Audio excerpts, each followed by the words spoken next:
बड़े प्यारे बड़े मोहतरम जनाब शहजाद अहमद जोइया साहब से कि वो तशरीफ़ लाएँ, भरपूर तालियों में इस्तकबाल करें शहजाद अहमद जोइया।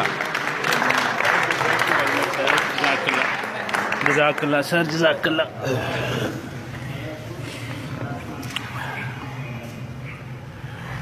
अस्सलाम वालेकुम जी। सारे ਸਰੋਤਿਆਂ ਨੂੰ, ਸਾਰੇ ਸੁਣਨ ਵਾਲਿਆਂ ਨੂੰ मेरे वालों मुहब्बतां भरा सलाम। मैं एक बड़ा मतलब है कि एक खुशगवार जा तासर है।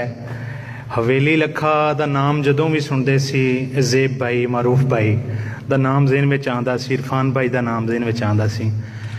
लेकिन खुशगवार हैरत हुई है कि माशाअल्लाह जिहड़ा साडा नवा टैलेंट है, नवी पौध है, वध तो वध तबस्सुम साहब भी पुराने बंदे ने, कैफी साहब, इन्हां सारियां दा ते मैं नाम सुनिया होया सी, लेकिन नवे बच्चों नूं सुन के ते बहुत ही अच्छा लग्या। और मैं कोशिश करांगा, मैनू शर्मिंदगी भी हुई, हैरत इत्थे वेख के कि मैं अपने बावल नगर विच इस तरह का कोई काम नहीं कर रहा। तो इंशाअल्लाह हुण ये तुहाडे तों प्रेरणा लैके, तुहाडे तों हिम्मत हौसला लैके ते इंशाअल्लाह उत्थे भी असीं ये काम जिहड़ा है शुरू करांगे। तो संधू साहब के बारे च बड़ियां गल्लां हो रही ने कि लहंदे और चढ़ते पंजाब दोवां दे विच इन्हां नूं माशाअल्लाह बड़ा पढ़िया जाता है, लेकिन तीसरे पंजाब यानी कि जिहड़ा यूके है या कैनेडा है, उत्थे भी इन्हां दी धूम है, क्योंकि साडा सोशल मीडिया के हवाले नाल काफ़ी लोगों नाल उत्थे विचार वटांदरा हुंदा है।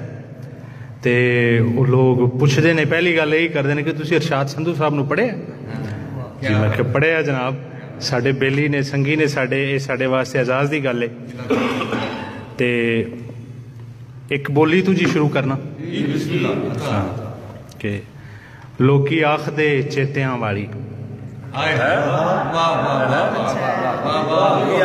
लोकी आखदे चेतियां वाली वे तेरे पिछे रब भुल गई।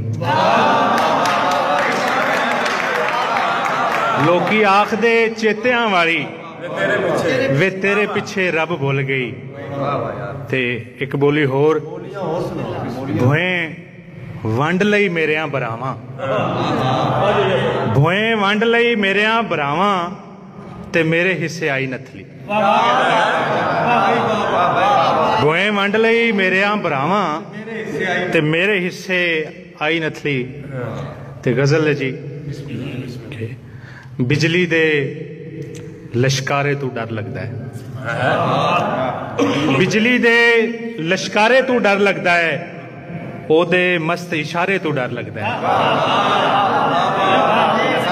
बिजली दे लश्कारे तू डर लगता है, ओदे मस्त इशारे तू डर लगता है। कदी ते सूरज दा गलमा भी फड़ लेना, कदी ते सूरज दा गलमा भी फड़ लेना, कदी ते सूरज दा गलमा भी फड़ लेना, बाजे वेले तारे तो डर लगता है। कदी ते सूरज दा गलमा भी फड़ लेना, बाजे वेले तारे तो डर लगता है।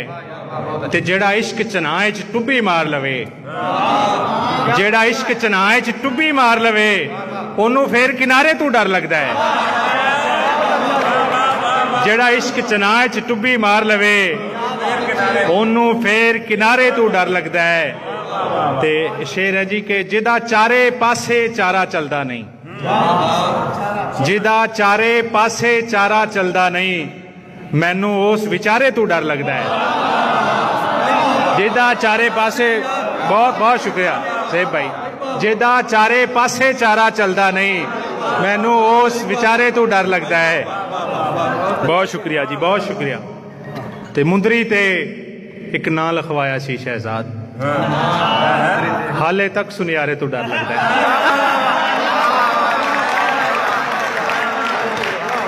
मुंदरी ते एक नां लिखवाया सी शहजाद, हाले तक सुनियारे तो डर लगता है। ते गजल जी के जी बिस्मिल्लाह बिस्मिल्लाह। जेड़ा सिर भी इत्थे झुकिया होया है, इंजी समझो मरिया मुक्या होया है। जेड़ा सिर भी इत्थे झुकिया होया है, इंजी समझो मरिया मुक्या होया है।